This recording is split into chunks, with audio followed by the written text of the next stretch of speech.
Please. I asked a question yesterday, and I told my sister the answer, but actually I had asked the wrong question. Oh, I'm so sorry of this. Please. So there was a misunderstanding somewhere. Right. What it was about the Parda, you see. And in Surah Noor of Ayat 32, there's a list of the exceptions that a girl has. Now, unless you read that verse, I shouldn't discuss it. All right, yes, read it.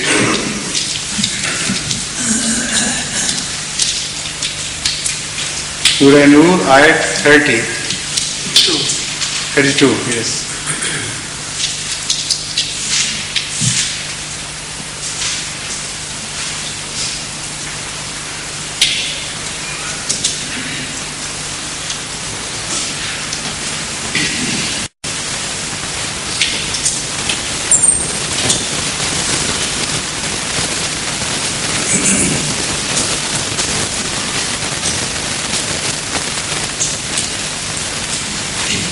I will read you the translation. So, I'll read the translation. Okay, yes. और दोनों औरतों से कह दे कि वो अपनी आंखें नीचे रखा करें और अपनी शर्मगाहों की हिफाजत किया करें और अपनी ज़मीन को ज़ाहिर ना किया करें सिवाय इसके जो आप ही आप बेख्तियार ज़ाहिर होती है और अपनी ओढ़नियों को अपना सीना पर से गुजार कर और इसको ढांक कर पहना करें और वो सिर्फ अपने खामदों या अपने बापों के खामदों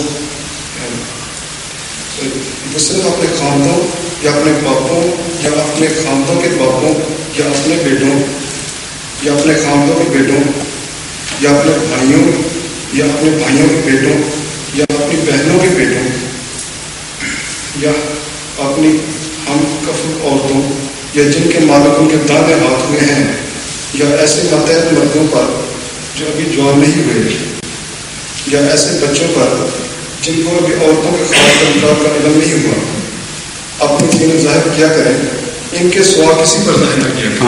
I understand your point. This is absolutely right.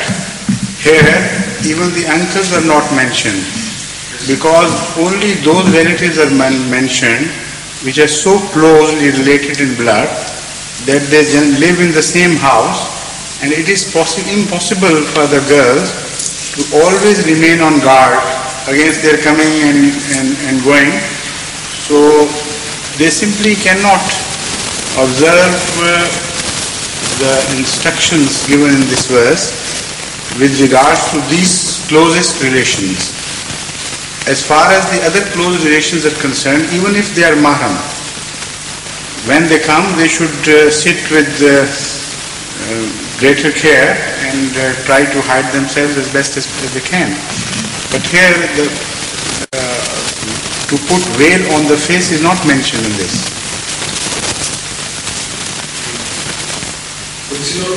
What exactly mean what I mean to say is here, it is very clear, evident from this verse, that there are ladies can sit off guard or with care so that they hide themselves and cover themselves properly. In the house, in daily work, it's impossible for the girl all the time to cover herself and guard parts so well as if she is walking before other observant eyes. So in the house there is an atmosphere of relaxation. Only those people are mentioned who live in one house, belong to the closest of blood relations are mentioned here. Those who are a bit farther removed, when they visit, this verse does not apply to them. They are intentionally left out.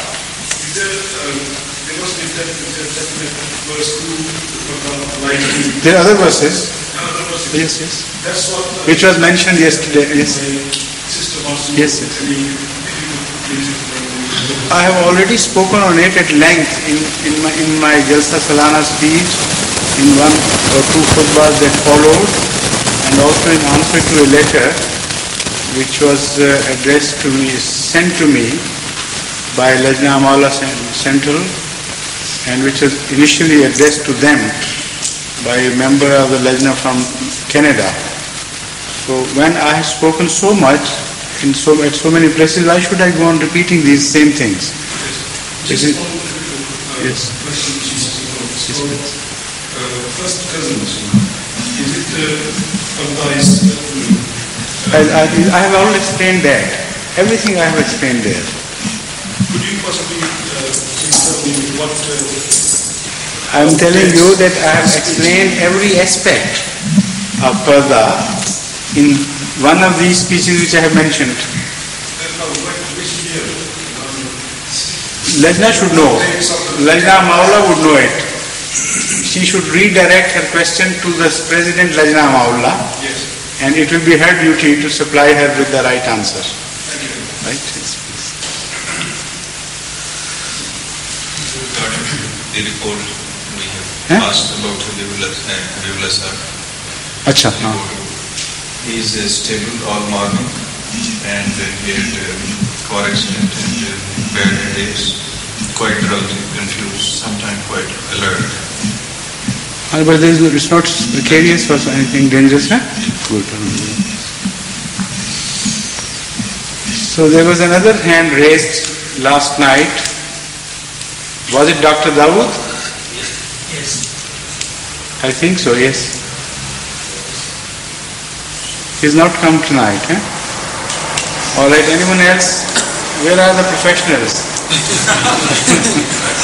One is sitting before me.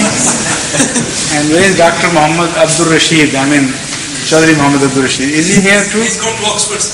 He's gone to Oxford? Yes, for this ceremony, the day. Why? Just an outing? Yes, it's been With arranged, the family? arranged for the children especially. Acha. It's good. So Bashir Sahib, you can occupy the floor now. Are you ready? No, I'm always ready. Good. It's not so easy for me to be ready every day, but today I will. Bashir, are you ready? No, I'm always been Almost. 1 or 2 days. Okay. I don't see any paper in your hand. Is it in your pocket?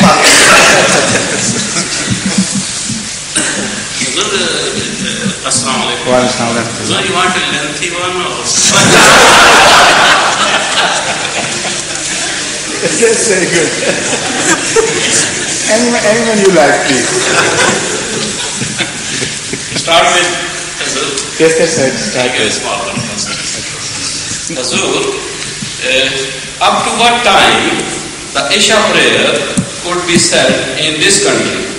Does it extend till midnight or even later? In fact, there is no hard and fast line that could be drawn between Tahajjud and Isha. Once the Isha time begins, it is better to say it not later than 12 o'clock, that is the midnight. Because we know from the tradition that sometimes when Hazrat sallallahu alaihi wasallam was late, so Sahaba, particularly Hazrat Bilal, is known to have knocked at his door and told him that it is getting very late and it's almost midnight. So then Hazrat sallallahu alaihi wasallam came out and didn't say, no, it is not late, you can say it up till morning. So when Sahaba were waiting and they thought it was late, getting late, Hazrat sallallahu alaihi wasallam agreed to it's getting late. Only that much is mentioned in the tradition. Beyond that, there is no definite halfway line between Isha's prayers time and Tahajjud prayer time. Though for the Tahajjud, the end of Tahajjud prayer, we know when the morning begins, the Tahajjud time ends. So in reality, what happens is this, that after the Maghrib prayer, the time of Isha begins and we are expected to sleep before Tahajjud and get up, because that is also inferred from the Holy Quran. So the no man's land between Isha and Tahajjud should be that period of sleep and rest. And according to the Holy Quran, that should also be some hours. Because Ahazra sallallahu alayhi wa sallam is definitely told that previously you have been staying almost awake the entire night and you had very little to sleep. But now we ask thee to increase your sleep to at least 1/3 of the night, or half of the night, or a little more. So that shows that for the long nights you could you can minimize your sleep to 1/3, because in the winter nights the nights are longer, and 1/3 is quite enough. It amounts to a few hours. In the summer night, you could reduce it to half or even more, with the result that Tahajjud time and sleep time become almost equally balanced. So it all depends upon the changing days or the duration of days. So from that I infer that there should be a few hours time between Tahajjud and Isha prayer, because sleep time is the separating factor. So if you work back from add an hour and a half to Tahajjud and a few hours of sleep, it would almost come back to the middle of the night. So that judgment, which is based on intuition, seems to be a correct judgment. As far as Hazrat Muslim Maud is concerned, I remember during my childhood that he was of the opinion that normally, under ordinary circumstances, mid of the night should be treated as the end of the time for Isha. But if you are on a journey or under under compelling conditions, and you are not going to sleep anyway, then even if you miss that mark, Isha will be still within time, technically speaking. In this respect, if you allow me, I have added in this country the word. Please. I allow you to add in this country. So I have added the word in this country. Yes. Now after listening Hazur's answer, very midnight would be midnight in every country. No, there's another point which came in my mind just now. After listening. Okay. In this country, there is a shift work. Some people work at night and sleep in the morning. Yes. And for those people who come, for example, mid of night from the work. Just a minute. Their shift should not change the injunctions of the Holy Quran at all. They should say Isha prayer according to their convenience. But as far as the injunctions go, they do not depend on the customs of a country. No, in that exceptions. There is no exception about it. What time does the shift begin? The shift is 24 hours in some. No, one man does not continue to work. 8 hours shift is there. Yes. Of course, so the shift must have two ends and a middle. Yes. And I know in the night shift too they have breaks. Yes. So they could say the prayer either in the beginning if the sun is already set, yes, or in the middle break. It's just possible for them. But it is possible. So then what? You want me to make it impossible? I want more clarification. I'm not very sure. Okay, yes. Thank you. Wanted to clarify. Yes, please. So where is the longer question? Somebody else. Achha, okay. Fill the gap. Yes, please.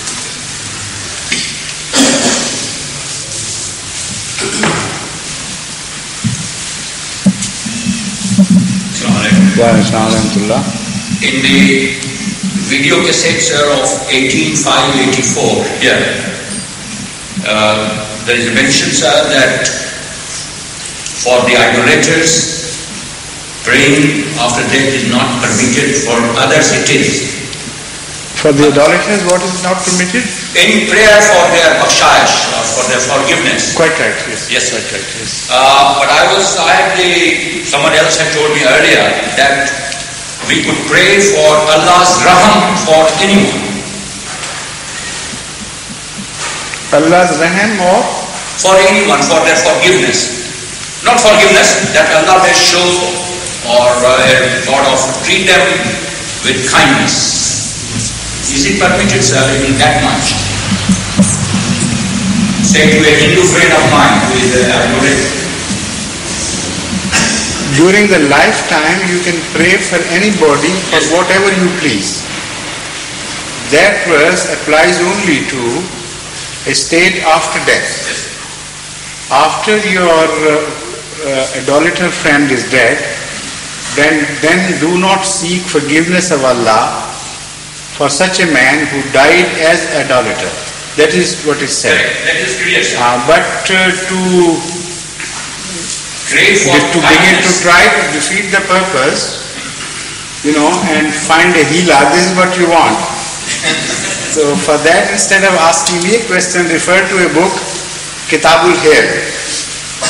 That will provide you with something. Another, sir, that I have not been able to understand. Again, in the same text it is mentioned that no Quranic verse or prayer could be recited in sajda. That's right. Or perhaps is it prohibited in ruku also? No. Just sajda. Why, sir? Though it is the injunction of Holy Prophet Muhammad. Yes. Why? The argument or the recitation of the Holy Quran in itself has a loftiness about it as such, and during the extreme state of prostration you are humble, but the Holy Quran is not humble. That is, some people say that, but against that there are certain other arguments. Some say that if Holy Quran is the lofty book, there is no doubt, but Allah is loftier, which made the revelation lofty. So why do you say Subhana Rabbiyal A'la then? So that is also an argument on the other side. So we don't know, in fact, in reality, we can only surmise or conjecture as to what may have been the reason, but the real reason is not mentioned. All that is mentioned is that you should praise Allah and extol Him, and do not recite the Holy Quran during your prostration. So let's leave it at that. For your information, sir, this is why Hazrat Muslim Maud, in the beginning, through his own argument, reached the conclusion that he didn't know that Rasulullah had positively said it. So he was of the opinion that the Maulvis perhaps say that, and I don't agree, and one can say besides. But when he came across this tradition, then he changed his view and said, although I couldn't understand, but I accept it. Sallallahu Alaihi Wasallam was better judge. When he says, so it's not necessary that we understand everything what he says. Sometimes he doesn't mention the hikmah behind it. So we accept it at the face value. Whatever it is said, we accept it. That's that. Did you want to say something else on something? That was this rejoinder to that Sultan Mitra's article was sent in the beginning of this month to US. Mitra's article? A rejoinder to it was sent. Achha, you have sent it. Thank yes, you. Jazakallah. In the beginning of this month it was. But now you have raised this point, I'll think over it. This Sajda and the Holy Quran. Yes, sir. I'll try to reconcile my own views on this.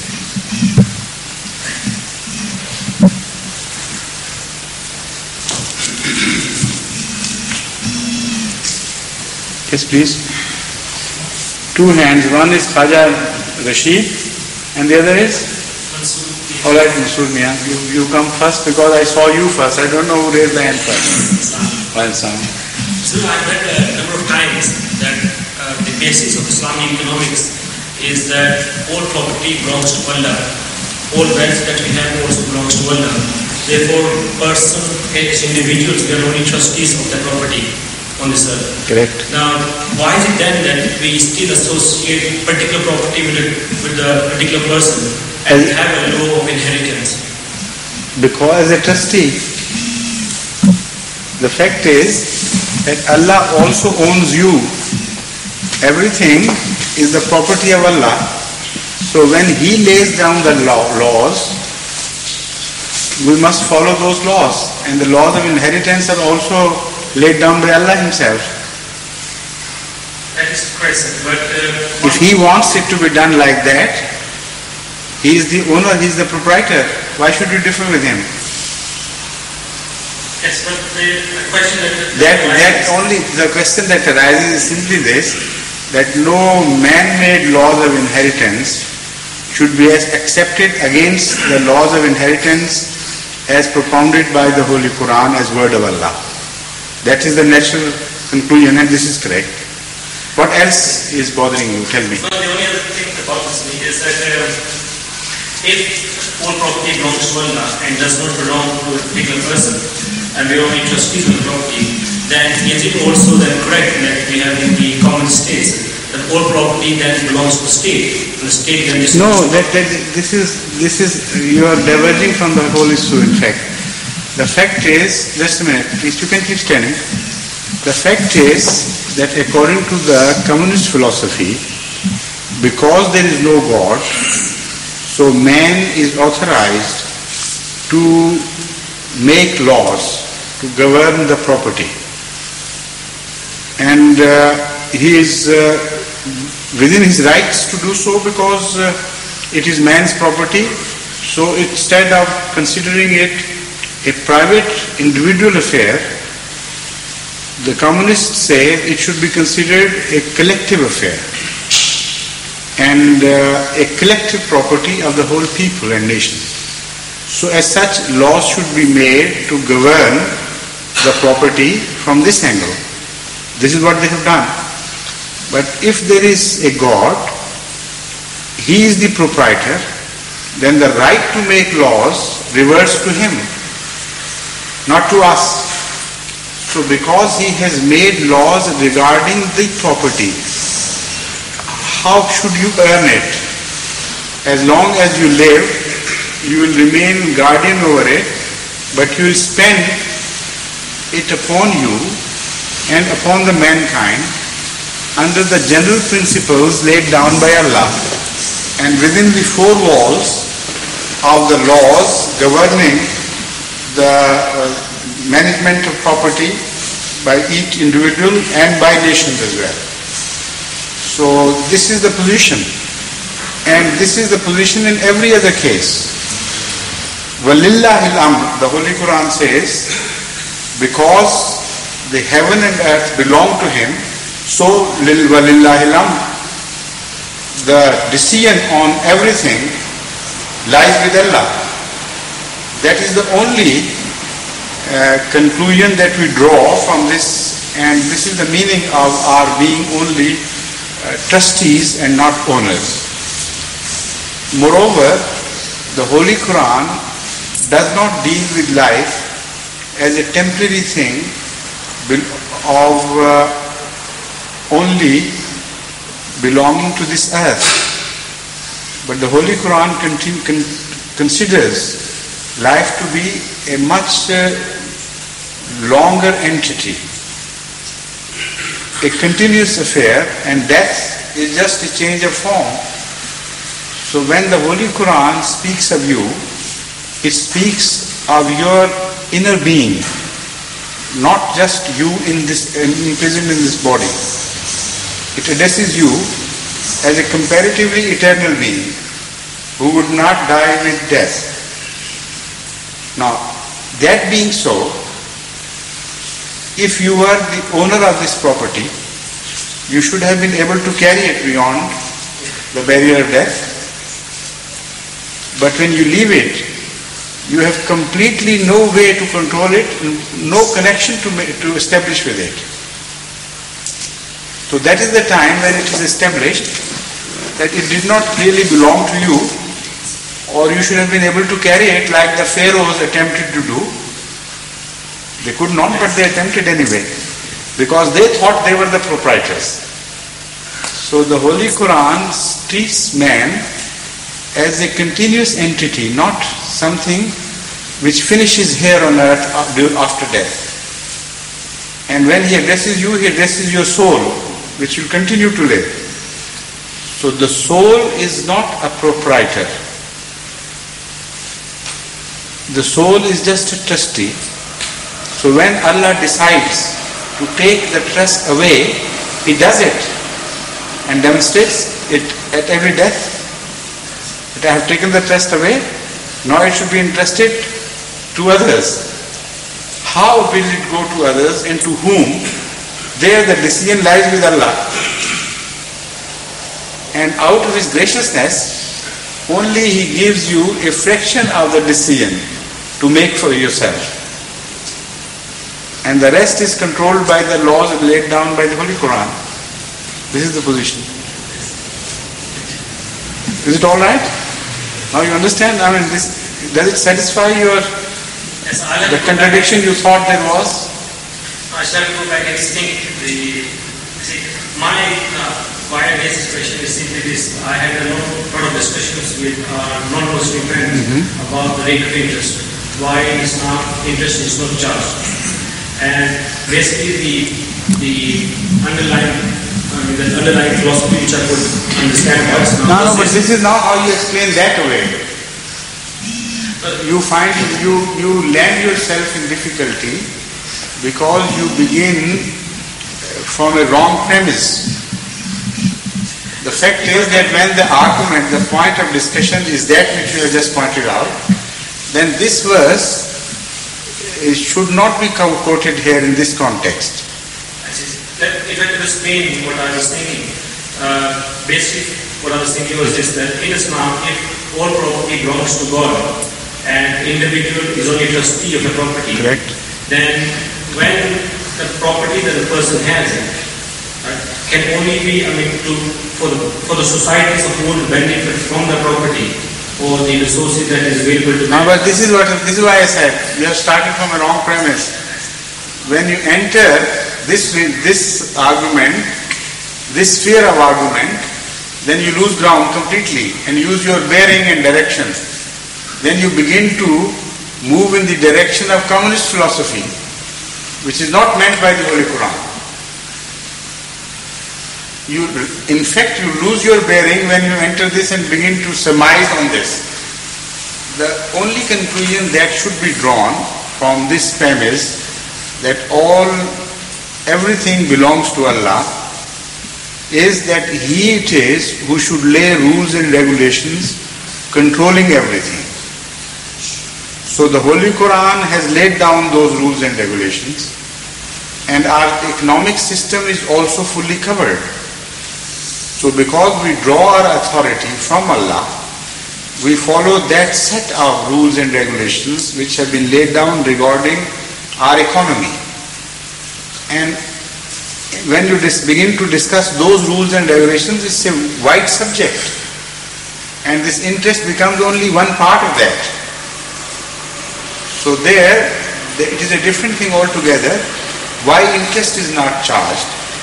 Because for compulsion, either you have to give some impetus by way of some value, positive values, or you scare somebody by imposing a punishment. These are the two motive forces. It is some reward or punishment. These are the two motive forces for the entire human gamut of activity.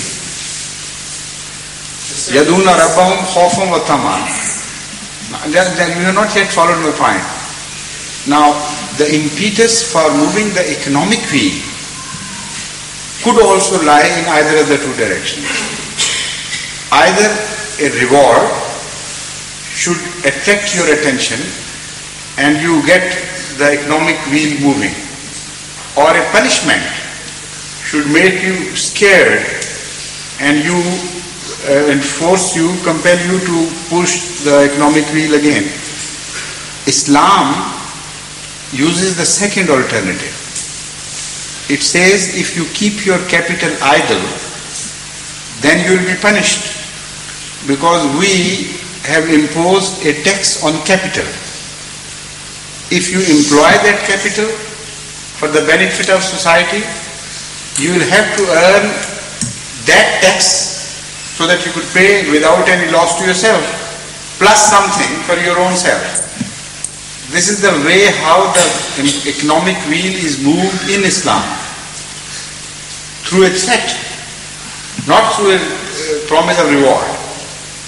If somebody keeps his capital idle, he'll have to suffer, with the result that in a matter of few years, his entire capital would melt away. Because 2.5% this year and 2.5% the next year, plus the reduction in value of the currency, this will make the whole capital melt away within a matter of years. Where will it go? It will return to the society. This is how this is reverted to the whole state or society or some other people. So now we can explain, what motive is there for a person to lend to another person in our society? You have asked me a very, very big question which I have answered so many times before at various places. But I should also like to answer this question at some length. But this time is too short for, here, if you begin at the beginning and don't permit Mr. Bashir Hayat to take the floor before you, then perhaps we will be able to finish a part of this question. Maybe tomorrow? Yes. So I can leave for a week. Fun? I can leave for a week, you will not to ask the question. No, people won't let you. Because don't threaten us. No, people are very fond of your questions and they like it, and you add color. Those who are professional questioners like you, only they are jealous of you. The rest are not. I think you are one of the most popular questioners, and you share this with Mr. Muhammad Abdul Rashid. This is my... But I don't think myself so capable. No? I think this is general consensus of opinion. You can see the moment you begin to move in the direction of the microphone, people, are just, they open up. It looks like that. Says yes.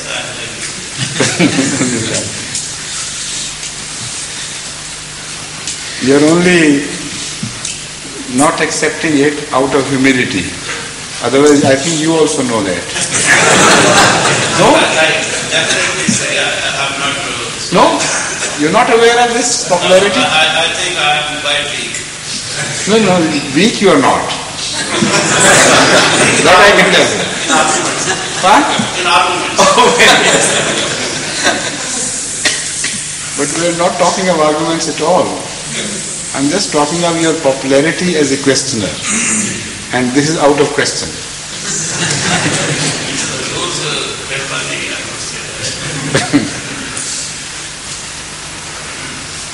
Yes, any question? Mr. Mansoor Sahib? No, Al-Rashid Sahib, I'm sorry. Khwaja Abdul Rashid Sahib. Khwaja Rashiduddin Kamal. Rashiduddin Kamal. And your brother is also Muniruddin, not Munir Ahmed. You're right. This question about night shift, I would like to say a few words on this. Please. I work on permanent nights, and the night shift starts at 10:30 p.m. The latest the sun sets in this country is about 9:20. At 9:20? 9:20, that's the latest in June. And I just about have 20 minutes to save my place before going to work. So you can well be in time for your shift, Right. even after saying the prayer. Right. Good. And I think if you wanted to say your prayer even during work, people here are not that narrow-minded. They would permit you. That's right. They could gladly cooperate with you. I have in the past asked in charge at my work to give me space and time for prayer, and he is very nice. I have myself worked here at night shifts. For a while during my being a student here, we used to earn our picnics out, Instead of being a burden on our parents, what we did was that we would work some nights during the holidays and divide the holidays in two parts, the earning part and the spending part. So I have had all these experiences, and some of my night shifts are very heavy, so heavy and onerous that in the morning I would suffer from high fever, because I don't know whether you have ever experienced it or not, unloading of newspapers from trucks and loading them onto a train. That is the very strenuous job, I think. It's an incessant, continuous thing. The moment you finish a truck, you think you will have some rest to straighten your back, and before you have handled the last part of the truck is there on you. And it goes on and on and on. And the papers are quite heavy. So after a little while, after a few days, then we got used to it. But we knew what hard labor was. And I still remember it. It could be very monotonous. But still, for prayer they would permit us. That I knew. They were all very grand-hearted about it. They would never grudge us time for prayer. Unless they began to suspect that he's not, all sincere in prayer as he wants to run away from work, That is a different thing altogether. But as long as you know you are sincere, they would cooperate with you. One point about Isha prayer timing. When we say that it's after 12 o'clock, surely at the time of the Holy Prophet there was no clocks, and they only No, but they still kept time. They had a measure of time by counting them through Peher, as we call. So they were not totally timeless people. They had a very acute sense of time, and they had divided the days and nights into sections. And they knew how to read time through stars and through sunsets and through sunrise and so many other things, They had a measure of time. And that I know some people in our country too, who are totally illiterate, who don't know even to look at a watch. They have a very acute sense of time. And there was one in Waqf-e-Jadid, one gentleman, he used to claim that he could tell the time to a minute, just through his intuition. And to begin with, he surprised me. He was not wrong off the mark by 2-3 minutes, more than 2-3 minutes. But when I started asking for time at all times and suddenly here and there, then he began to go off the mark by half hour sometimes, by an hour sometimes. So whenever I told him, look here, this time you have gone, astray by half hour or so. So every time he would say he's suffering from a headache or a knee ache or something. That is, his watch was out of order. But still, there are people who know how to keep time. But I can say, sir, that say nowadays sun sets about 4:30 and comes up about 5:30, 4:45. And if we went by, if we took half of this time, it would be about 1 o'clock, and I would take that at midnight. Do you think that would be right to say so? It's okay, yes. It's absolutely all right.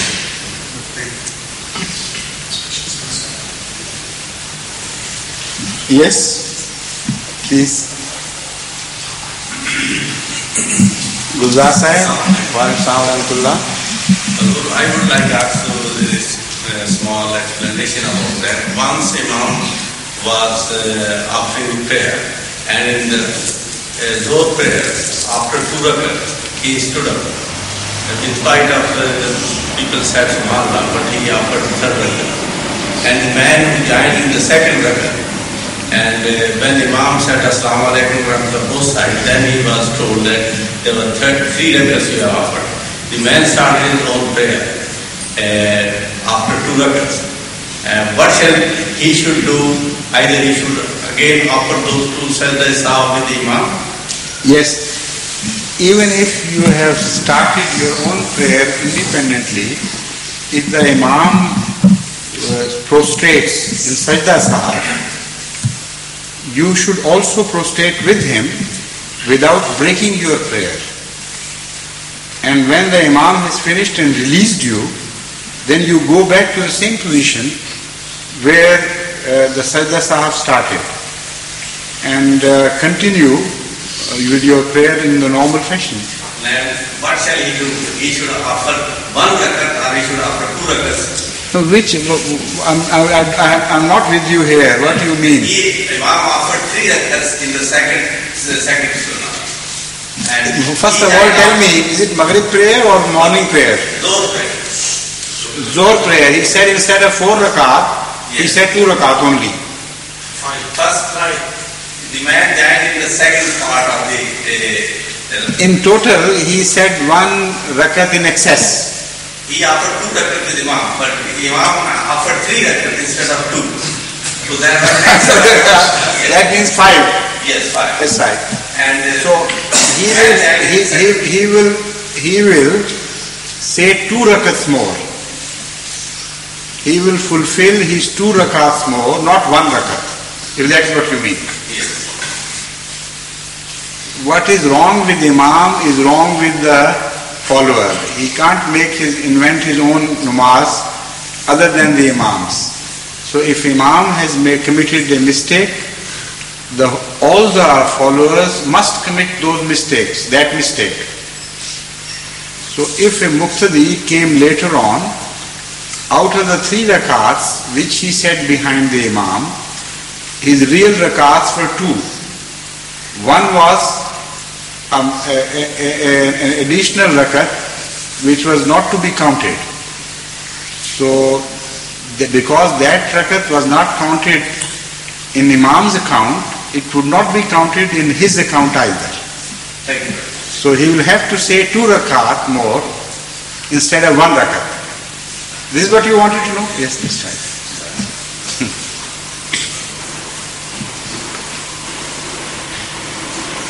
So any question, or shall we say the prayer now? Yes, please.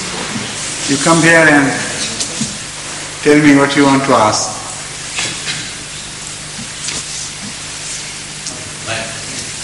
No, you can come here and speak in this mic. Come on. Come close to me. Why did you choose to be with your father and not with your mummy? Come on. You want to ask a question? Speak here. Yes. Yes. Assalamualaikum. So if anyone did something wrong 5 times a day in namaz, will God forgive them? Could Allah forgive them? Allah can forgive even if one commits wrong throughout his life. It's up to Allah. He can forgive anybody anything. But it does not mean that you should take license because of that. Because Allah can forgive, you can't force Allah to forgive. That is a different thing altogether. So be on the guard against mistakes yourself. But if you have committed some mistakes, then do not lose hope in Allah's forgiveness. This is what Islam teaches. And I wonder if you understand this or not. You do? Do you understand? Now I tell you, to make you understand better, if you make a mistake, can your mummy forgive you? Can't you? Can't she? And sometimes she does not. What can you do then? If she smacks you, you have to accept it. Don't you? So that is the case with Allah. He can forgive you, but because your mummy can't forgive you, you do not go on committing mistakes. Because she can't forgive, so you will always be forgiven. It's not necessary. Sometimes you're not forgiven. So be ready for receiving that punishment then. So it's better to be on the safe side, isn't it? Huh? अच्छा अजान दे दें आप.